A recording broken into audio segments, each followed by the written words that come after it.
இது பேசுவோம் everybody nose season 4. நம்முடைய உடல் நலம் எந்த அளவுக்கு முக்கியமோ அதை விட முக்கியம் நமது மனநலம். இதை நம்ம எல்லாரும் எப்போதும் மனசுல வச்சுக்கணும். சரியா சொன்னீங்க கார்த்திக். அதுவும் குறிப்பிட்டு சொன்னோம்னா இன்னைக்கு நம்ம பார்க்க போற தலைப்பு என்ன அப்படின்னு பார்த்தீங்கன்னா போஸ்ட்மார்ட்டம் டிப்ரெஷன். அதாவது ஒரு பொண்ணுக்கு பிரசவத்துக்கு அப்புறம் ஏற்படக்கூடிய மன அழுத்தம். இதை பத்தி தான் இன்னைக்கு நம்ம விரிவா பேச போறோம். இந்த தலைப்பை ஒட்டி பேசுறதுக்கு 2 நட்சத்திரங்கள் வந்திருக்காங்க. அவங்க யாருன்னு பார்த்துருவோம். சிவகுமார் மற்றும் ஷஃபினா. உங்க 2 பேருக்கும் ஒரு கேள்விதான். நாங்க பேசினதே உங்களுக்கு கேட்டிருக்கோம் பின்னாடி. அதாவது போஸ்ட்மார்ட்டம் டிப்ரெஷன், பிபிடி அப்படின்னு கூட சொல்லலாம். இது வந்து உங்களுக்கு எவ்வளவு தெரியும் இதை பத்தி? இல்ல இந்த மாதிரி யாருக்காவது இருந்து அவங்க நிலைமை பத்தி நீங்க தெரிஞ்சிருக்கீங்களா?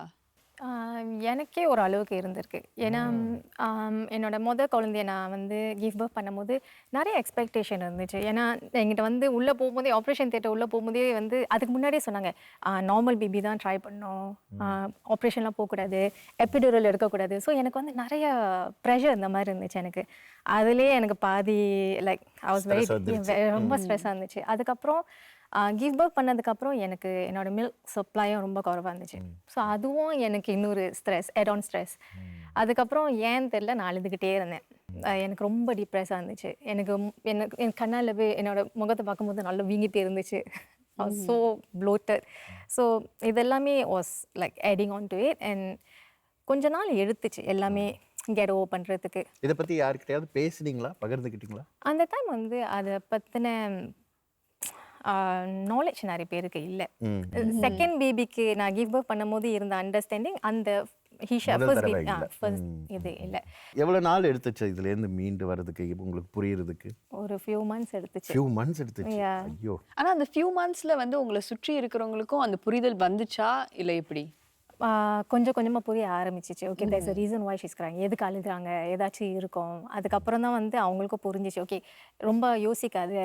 லைக் மில்க் சப்ளை லோவாக இருந்துச்சுன்னா இட்ஸ் ஓகே, நம்ம வந்து ஃபார்முலா கொடுத்துக்கலாம். பட் அந்த டைம் வந்து நிறைய பேர் வந்து ஃபார்முலா கொடுக்குறியா, அது எப்படி நீ ஃபார்முலா கொடுக்கலாம்? அதை நம்ம சும்மா இருந்தாலும் சுற்றி இருக்கிறவங்க சும்மா இருக்க மாட்டாங்க.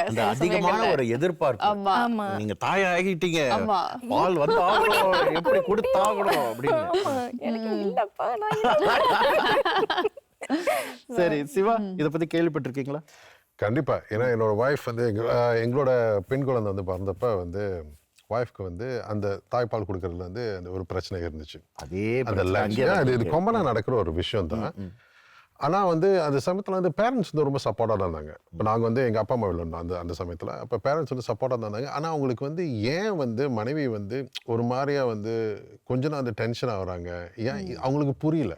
அப்போ நான் அம்மாட்ட வந்து சொன்னப்போ, அம்மா இது என்ன நடக்குது தெரியுமா, இது வந்து போஸ்ட்மார்ட்டம் டிப்ரெஷன் சொல்லுவாங்க. அதை பற்றி நான் போய் வந்து கொஞ்சம் ஆராய்ச்சி பண்ணி இவங்களுக்கு வந்து நான் வந்து கற்றுக் கொடுக்க வேண்டியதாக இருந்துச்சு. அது ஒரு மிடில் மேனாக இருக்கனால வந்து நானும் வந்து கொஞ்சம் ஸ்ட்ரெஸ்லாம் கோத்ரூ பண்ண வேண்டியதாக இருந்துச்சு. இதை பற்றி நம்ம இன்னும் நிறைய விரிவாக தெரிஞ்சுக்க போகிறோம், பேச போகிறோம். அதுக்காக ஒரு மனநல நிபுணர் அவங்க அரங்கத்துக்கு வந்திருக்காங்க. அவங்கள சந்திப்போம். நஸ்ரீன். வணக்கம். எப்படி இருக்கீங்க? சரி, அதாவது இன்னைக்கு நம்ம வந்து போஸ்ட்மார்ட்டம் டிப்ரெஷன், பிபிடி, இதை பத்தி தான் பேச போறோம். இதை பத்தி விரிவா பேசுறதுக்கு முன்னாடி போஸ்ட்மார்ட்டம் வெர்சஸ் பெரினேட்டல், இதுக்கான விளக்கம் என்ன, இல்ல ஒற்றுமை வேற்றுமை என்ன? ஸோ போஸ்ட்மார்ட்டம் வந்து குழந்தை பிறந்த பின் 6லேருந்து ஒரு 8 வாரத்துக்கு வரை ஏற்படும் அந்த ஜேர்னி, அந்த பேரண்டிங் ஜேர்னி சொல்லலாம். பெரினேட்டல் வந்து ஆக்சுவலி கர்ப்பமாக இருக்கும் போது அந்த தாய் வந்து ப்ரெக்னன்சி அட்டென்ட் பண்ணிட்டோன்னா அந்த நாள் இருந்து கிட்டத்தட்ட ஒரு வருஷத்துக்கு அது இருக்கிறதுக்கு வாய்ப்புகள் இருக்கு. ஸோ இந்த பிரெக்னன்சி பீரியட் முழுக்க உங்களுக்கு அந்த மன அழுத்தம் இருக்குன்னு சொல்றீங்க? இருக்கு. ஐயோ, ஒரு பொண்ணா பிறக்கிறது இவ்வளவு கஷ்டம் தெரியுமா?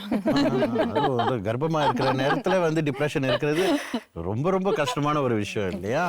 அடுத்து வந்து depression versus feeling depressed. Depression வந்து ஒரு ஆழமான மன அழுத்தம், அது ஒரு மனநிலை நோயின்னு சொல்லலாம். அது டயக்னோஸ் பண்ண போது அது ஒரு இல்னஸாக மாறிக்கிறது. ஃபீலிங் டிப்ரெஸ் வந்து அந்த தருணத்தில் ஒரு குடிக்கிற காலத்தில் இல்லாட்டி எப்பாவது ஒரு கஷ்டமான சூழ்நிலையில் எதிர்பார்க்கும் போது அது வரும் ஒரு மன உளைச்சல் ஏற்படும் போது ஃபீலிங் டிப்ரெஷன்னு சொல்கிறோம். அது இருக்குது.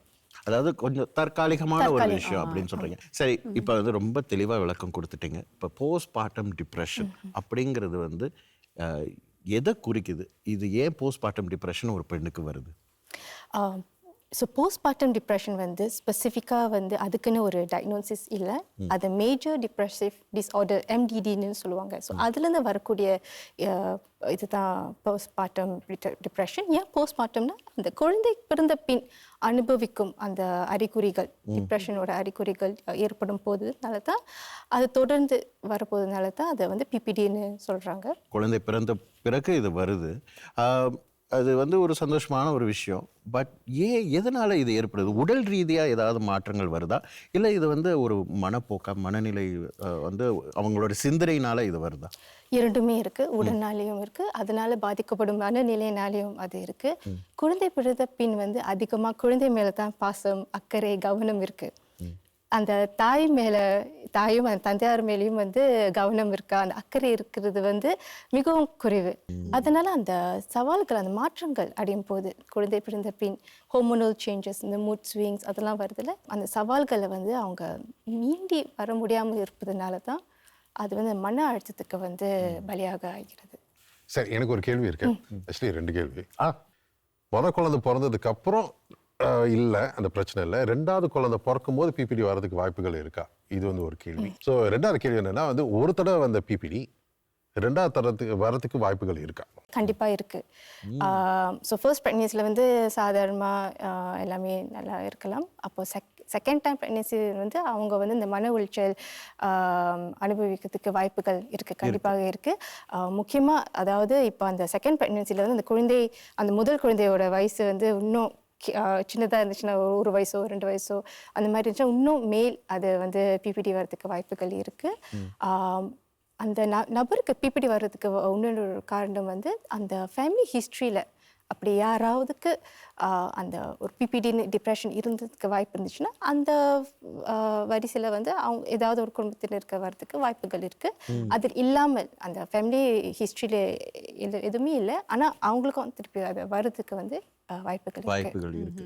இப்போ அவரோட 2வது கேள்வி, முதல் தடவை PPD வந்துடுச்சு, 2வது தடவை மறுபடியும் வர்றதுக்கு வாய்ப்புகள் இருக்கு. கண்டிப்பாக இருக்கு. அது ஏன்னா ஒவ்வொரு அனுபவம் வந்து வித்தியாசம், அதில் வரும் சவால்களும் வித்தியாசமாக இருக்கும். ஸோ அதை எப்படி அதை சமாளிக்கிறாங்கன்னு பொறுத்து இருக்கு. ஸோ உடல்நிலை மட்டும் இல்லை, மனநிலையும் கண்டிப்பாக அது பாதிக்கிறது. அவங்க சொன்னது கார்த்திக், அதை எப்படி சமாளிக்கிறாங்க? இப்போ ஒருத்தவங்களுக்கு வந்துருச்சா இல்லையான்றது அவங்களுக்கு தெரியுதா தெரியலையான்றது ஒரு கேள்வி. அதுக்கப்புறம் அதை நம்ம எப்படி சமாளிக்க போறோம்ன்றது தான் 2வது கேள்வி. இந்த கேள்வியும் உங்க மனசுல இருக்கும்னு எங்களுக்கு தெரியும். இந்த கேள்விக்கான பதில்கள் இந்த இடைவேளைக்கு பிறகு வருது. அதனால தொடர்ந்து இணைந்திருங்க. இது பேசுவோம் எவ்ரிபாடி நோஸ் சீசன் 4.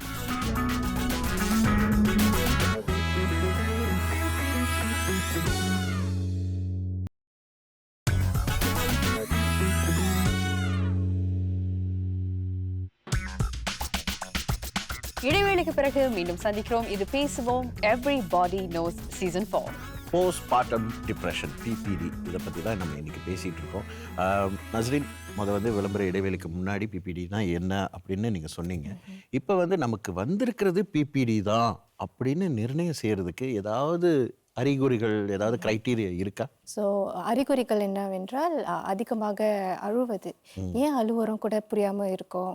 சந்தோஷமாக இருக்க வேண்டிய நேரத்தில் வந்து சந்தோஷம் இருக்காது. குழந்தை அழும்போது ஒரு மாதிரியான எரிச்சல், கோபம், தூக்கம் இல்லாமல், சரியான தூக்கம் இல்லாமல் இருக்க போது அந்த எரிச்சல் வருது. உதவி இல்லாமல் இருக்க போது அவங்க கஷ்டப்படுறாங்க. அதனாலே வந்து எதிர்மறையான சிந்தனைகள். இந்த அறிகுறிகள் வந்து குழந்தை பிறந்த பின் 2 வாரங்களுக்கு தொடர்ந்து அதுக்கு மேல் இருந்துச்சுன்னா மருத்துவரை நாடி போகலாம். மருத்துவரிடம் இது PPDயாக இருக்கலாமா என்று அவங்க ஆலோசனை கேட்டுக்கலாம். ஸோ இந்த நேரத்தில் தான் நம்ம ஷஃபினாவுக்கு வந்து ஜூம் போடணும். ராஜாத்தி, அவங்க மாதிரி ஒரு லிஸ்ட் போட்டிருக்காங்க, இதெல்லாம் நீ கோத்ரூ பண்ணியாப்பா? அவங்க சொன்னது எல்லாமே இருந்துச்சு. எனக்கு பேபி அழுவும் போது ரொம்ப இரிட்டேட்டட் ஆகும். குழந்தை அழும்போது ஆமாம், எனக்கு ரொம்ப ஓவர்வெல்ம்டாக இருந்துச்சு. ஏன்னா எல்லாமே எனக்கு புதுசாக இருந்துச்சு.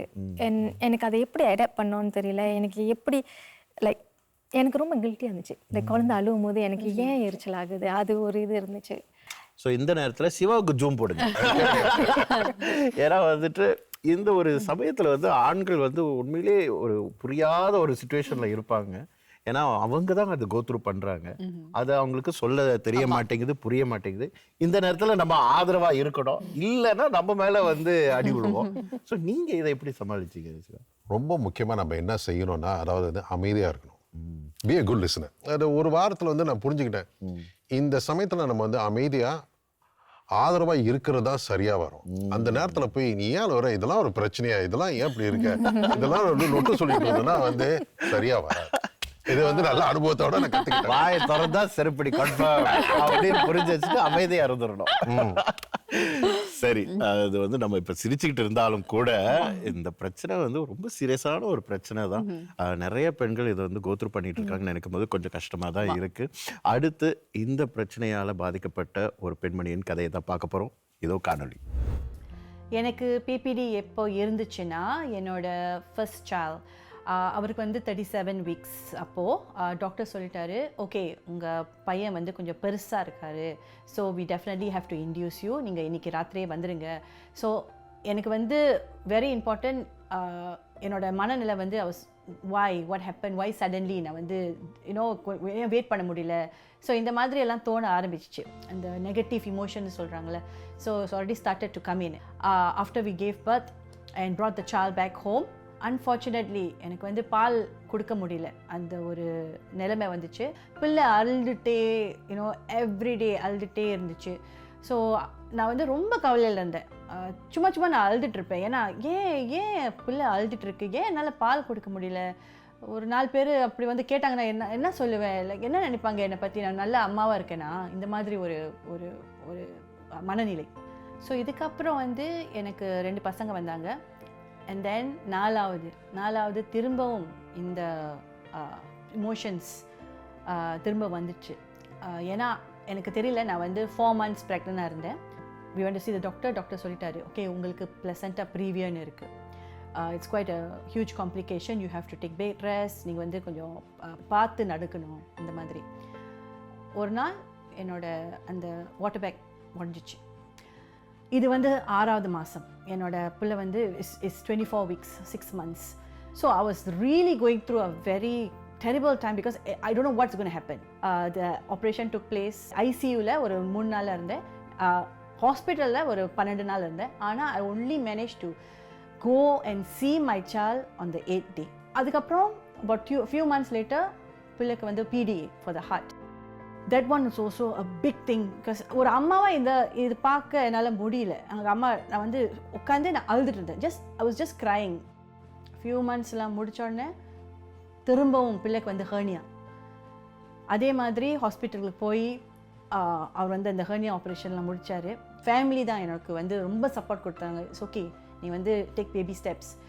ஹாஸ்பிட்டல் வந்து கவுன்சிலர் வந்து எனக்கு அடிச்சுட்டு, don't worry you're doing a good job, இந்த மாதிரி சொல்லியிருந்தாங்க. இதிலிருந்து நான் எப்படி மூவ் ஆன் பண்ணேன்னா, நான் வந்து நிறைய பாட்காஸ்ட் கேட்பேன், இந்த இன்ஸ்பிரேஷனல் மோட்டிவேஷனல் பாட்காஸ்ட்லாம் கேட்பேன். அதுவும் என்னோடய ஃபேமிலி, எங்கள் அப்பா அம்மா, என்னோடய கணவர், இவங்கெல்லாம் எனக்கு ரொம்ப ஸ்ட்ராங்காக சப்போர்ட் கொடுத்தாங்க. எப்போதும் பாசிட்டிவாக பேசி இதுலேருந்து என்னை வந்து மூவ் ஆன் பண்ணுறதுக்கு தே ரியலி ஒரு வெரி பிக் சப்போர்ட். ஸோ இப்போ வந்து என்னோட பிள்ளைக்கு 7 வயசு, everything is going smoothly. Nasreen, இப்போ அவங்களோட காணொலியில் பார்க்கும்போது எனக்கு ஒன்று தான் தோணுது. ஏன்னா ஆரம்பத்தவங்கள்ட்ட நான் கேட்டேன் அந்த போஸ்ட்மார்ட்டம் அப்புறம் அந்த பேரிநேட்டல். அப்போ நீங்கள் சொன்னீங்க பேரிநேட்டல் அப்படின்றது வந்து ப்ரெக்னன்சி ஆரம்பித்த ஃபர்ஸ்ட் டேலேருந்து அது ஒரு வருஷத்துக்கு இருக்குது. அப்படி இருக்கும்போது அந்த ஃபர்ஸ்ட் டே அவங்க கருத்தரிக்கிறாங்க இல்லையா, அது அவங்களுக்கு தெரிய வருது. அதுலேருந்து அவங்களுக்கு வந்து அந்த ஆதரவும் அரவணைப்பும் வீட்டில் இருக்கணுமா? அந்த கண்டிப்பாக கணவரோட துணை பக்கபலவா கண்டிப்பாக இருக்கணும். ஒரு ஸ்ட்ராங் சப்போர்ட் கண்டிப்பாக இருக்கணும். அந்த ஃபேமிலி அண்டர்ஸ்டாண்டிங்கும் இருக்கணும். இப்போ சில பேர் வந்து ஏதாவது ஒரு காம்ப்ளிகேஷன் இருந்துச்சுன்னா வந்து வெளிப்படையாக சொல்லுவது இல்லை. அதனால இப்போ அந்த மந்த்லி செக்ஸ் போகும்போது அந்த கைனி அந்த மருத்துவர் வந்து இப்போ காம்ப்ளிகேஷன் தான் சொல்ல வர்றாங்களே, இப்போ உங்களுக்கு இது சுச்சுவேஷன் மாதிரி இருக்குன்னு. ஸோ அந்த மாதிரி இருக்கும்போது அவங்களுக்குன்னு அந்த மன உளைச்சல் ஏற்படும் போது அதுக்கு தேவையான அந்த உதவி அவங்க நாடலாம். ஸோ அப்படி அவங்களால சமாளிக்க முடியாமல் இருந்தால் எந்த மாதிரி உதவி, கவுன்சிலர்ஸ் போய் பேசுகிறதோ, மருத்துவர்கிட்ட ரெஃபரன்ஸ் கேட்கலாம். அதாவது போஸ்ட் பார்ட்டம் வரைக்கும் நம்ம காத்துட்டு இருக்க தேவையில்ல. ஆரம்பத்திலேயே உங்களுக்கு இந்த சந்தேகங்கள் அந்த திங்கிங்லாம் வந்துருச்சுன்னு சொல்லிட்டா நீங்கள் போகலாம். கண்டிப்பாக. ஸோ நஸ்ரீன், இப்போ வந்து காணொலியிலையும் சரி, ஷஃபினாவும் முதல்ல சொல்லியிருந்தாங்க, இந்த பால் வந்து சரியாக சுரக்கலை, அதனால வந்து ஒரு மன உளைச்சல் வருது அப்படின்னு அவங்க 2 பேருமே பகிர்ந்துக்கிட்டாங்க. இப்போ இந்த டிப்ரெஷன் இருக்கிறனால, இந்த மன உளைச்சல் இருக்கிறதுனாலே அது இன்னும் பாதிக்குமா, மோசமடையுமா? கண்டிப்பா கண்டிப்பா அதனாலே வந்து ஏற்படுறதுக்கு வாய்ப்புகள் இருக்கு மன உளைச்சல். அதுக்கு முன்னாடி மன உளைச்சல் இருக்கும் போது இந்த மாதிரி சூழ்நிலையில் இருக்கும் போது இன்னும் மேலும் அது இன்னும் அவங்க மோசமாகிறதுக்கு கண்டிப்பா, வாய்ப்புகள் கண்டிப்பா. இருக்கு. போஸ்ட்மார்ட்டம் டிப்ரெஷன்லேருந்து எப்படி வெளியாகலாம், நீங்களே சொந்தமாக என்னென்ன செய்யலாம், இந்த மாதிரி விஷயங்களை பகிர்ந்துக்க இருக்கோம். இப்போ ஒரு சிறு இடைவேளை தொடர்ந்து இது பேசுவோம். Everybody nose season 4.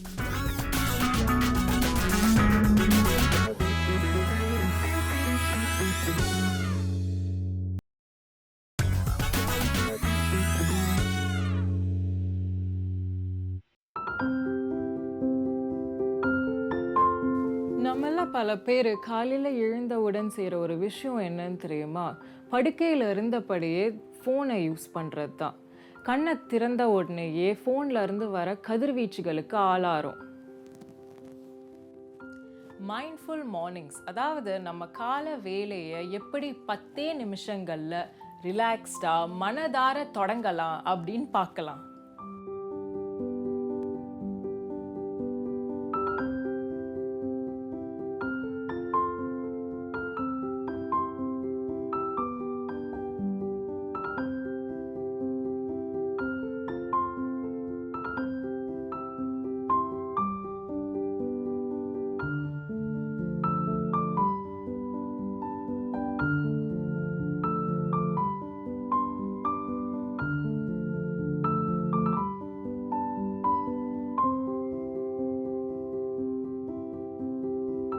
காலையில் எழுந்திரிச்ச உடனேயே லைட்டாக ஸ்ட்ரெச் பண்ணுங்க.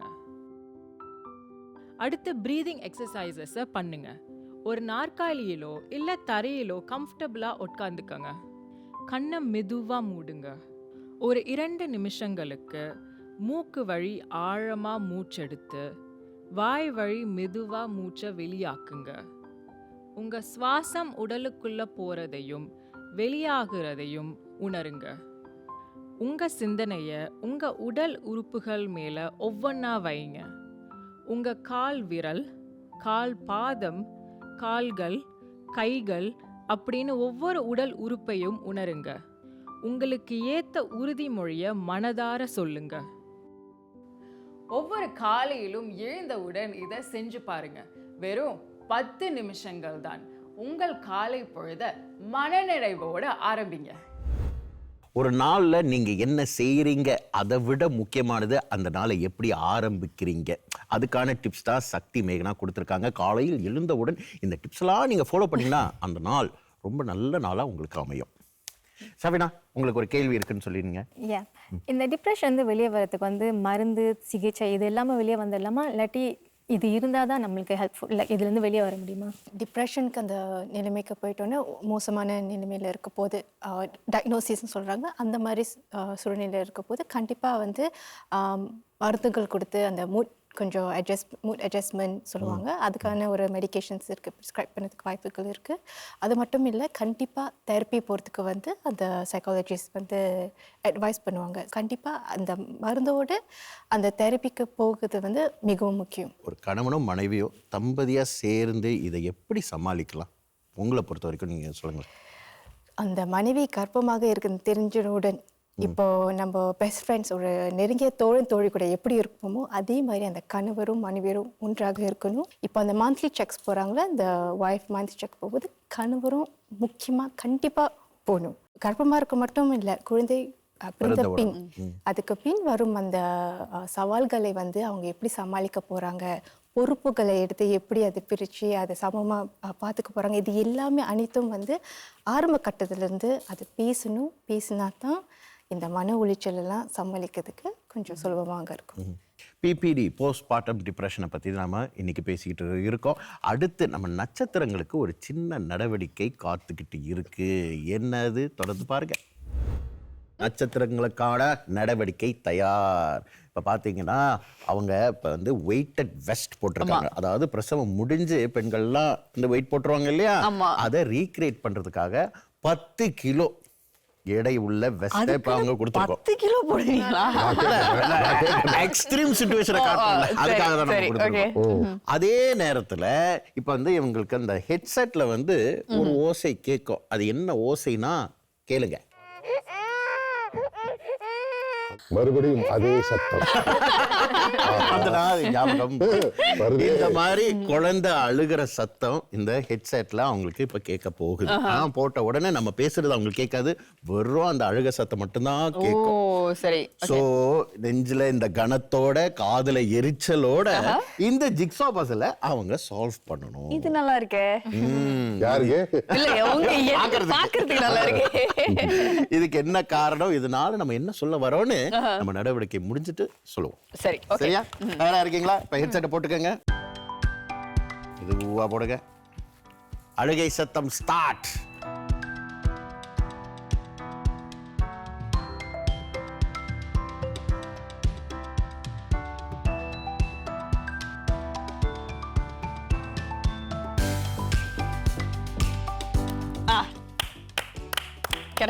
கிடைச்சிட்டாங்க. சஃபினா முடிச்சிட்டாங்க. Okay okay. போதும் போதும். பொறுமை. ஐயா ஐயா கழட்டுங்க. கண்டாமா கழட்டுங்க. சஃபினா வந்து அழகா வந்து அவங்களோட ஜிக்ஸாவை முடிச்சிட்டாங்க.